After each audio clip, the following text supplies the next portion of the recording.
So today we're going to break down the song Good Vibrations by the Beach Boys. I decided to do this video after the passing of Brian Wilson that was announced yesterday. And it kind of, listening to the Beach Boys yesterday all day long kind of made me think about just how revolutionary they were. And I never was a huge fan of Brian Wilson or the Beach Boys, really. I grew up listening to some of that music, just hearing it around a lot of the older people that I hung out with, and on the radio, of course. But I never really thought about how revolutionary he really was. And of course, I've listened to people that came after him, generations that were heavily influenced by him. So I've kind of have a secondhand influence of it. But I listened to this song again and was just thinking to myself, like, wow, this is a fantastic arrangement, or several arrangements, really, because that song is really, I guess you could say, several mini songs. It's really an orchestral piece, really.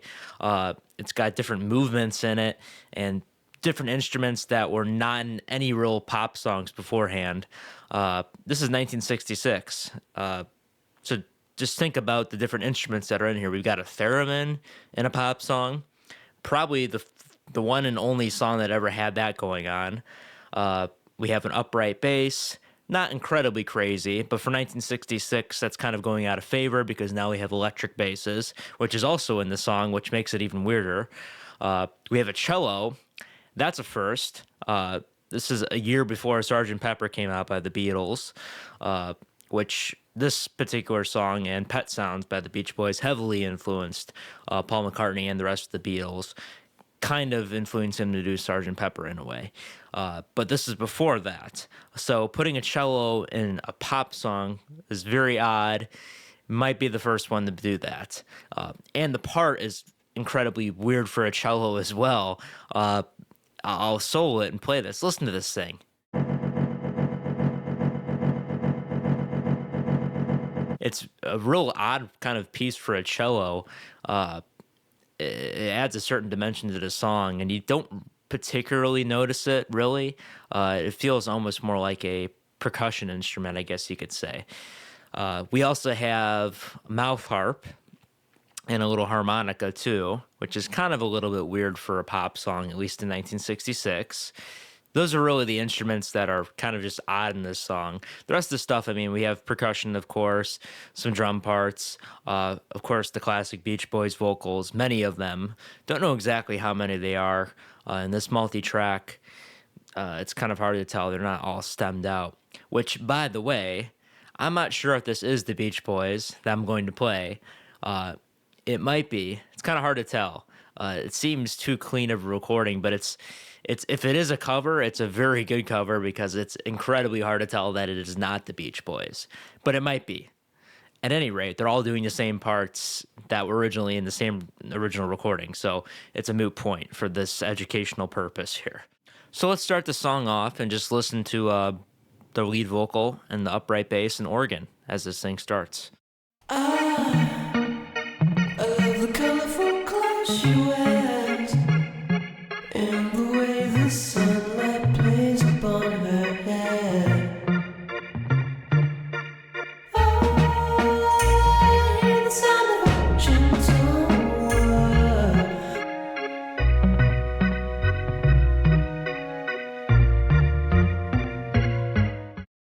Now, as we get into this chorus area here and the rest of the full band comes in, we get some backing vocals. It gets kind of interesting here because now we have the theremin here, we have the cello here, and we have an upright bass, which is kind of, I was looking at this and it's kind of odd how they decided to go from this electric bass doing this very high up part.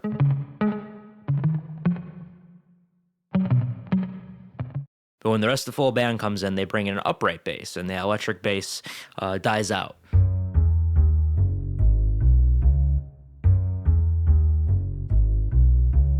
Kind of an interesting production choice. I don't know exactly what influenced Brian Wilson to decide to do that, rather than just having the electric bass play a lower part, perhaps. I'm picking up good vibrations.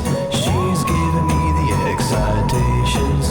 I'm picking up good vibrations. She's giving me the excitations. I'm picking up Let's listen to some of these backing vocals kind of soloed with the lead vocal here as we're getting into the chorus. Just listen to how crazy this sounds. Vibrations giving me the excitations. I'm picking up good vibrations giving me the excitations. What else is there to say? It's the Beach Boys, you know? This is everything you'd expect out of the Beach Boys song, at least looking back on it now. Back then, it had to have been quite somewhat jarring to hear this on the radio from a band that had hits like Surfin' USA.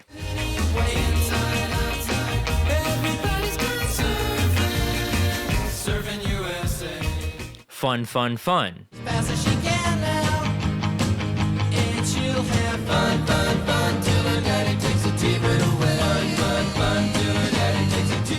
And I Get Around, of course.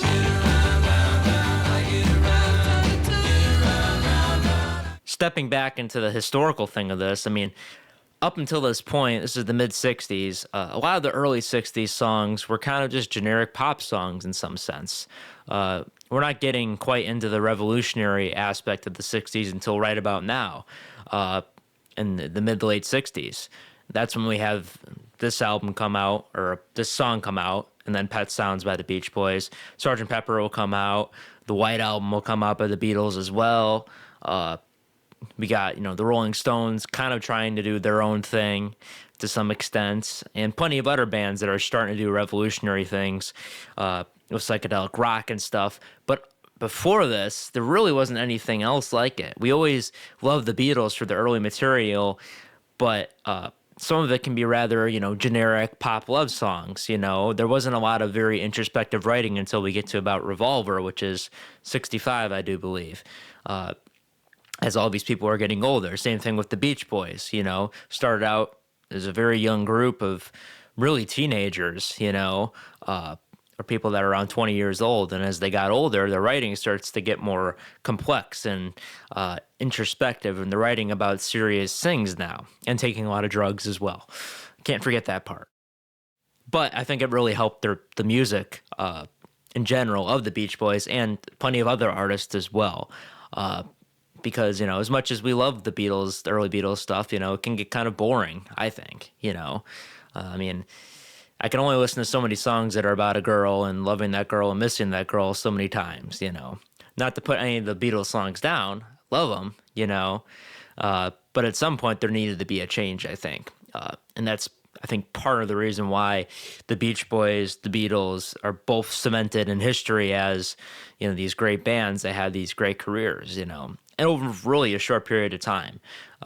For the purpose of this conversation, I think the Beach Boys are really more of a 60s band, and anything that kind of came afterwards really didn't quite live up to, the extent and the huge influence they had of the 60s.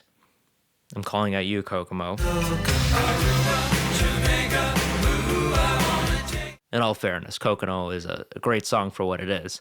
But Brian Wilson really isn't even in it, and they really didn't live past the 60s, Same thing with the Beatles, of course, because they broke up.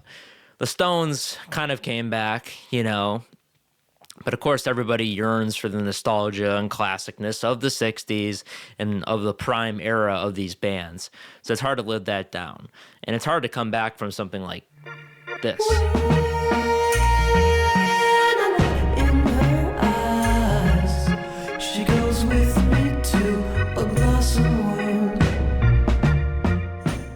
And Brian Wilson himself really thought that he couldn't write a better song after Good Vibrations, which is a fair point. My favorite part of this song is towards the end here, where we have this big breakdown, and it's just this organ part. Kind of just, it's very hypnotic and almost reminds you of a cathedral organ or something in church, and then they do this kind of very doo-wop, soft vocal thing with some backing vocals, and then the rest of the band kicks back in again, and we go around one more time,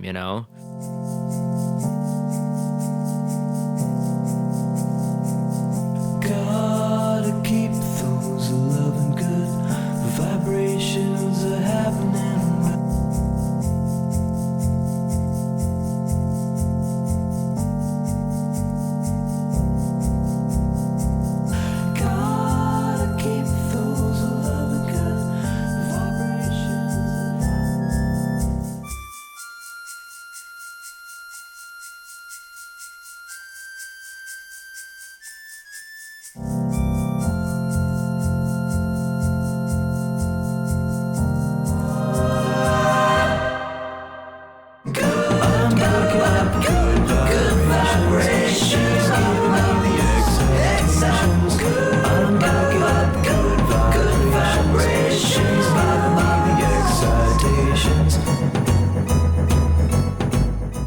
Let me know your thoughts on this video. Appreciate, subscribe, like, comment. Let me know what you think. Brian Wilson will be forever remembered as somebody who was a visionary. Even with his own personal struggles, he was able to kind of channel that at times into some fantastic music that will hopefully be remembered for many, many years after he's gone. Thank you.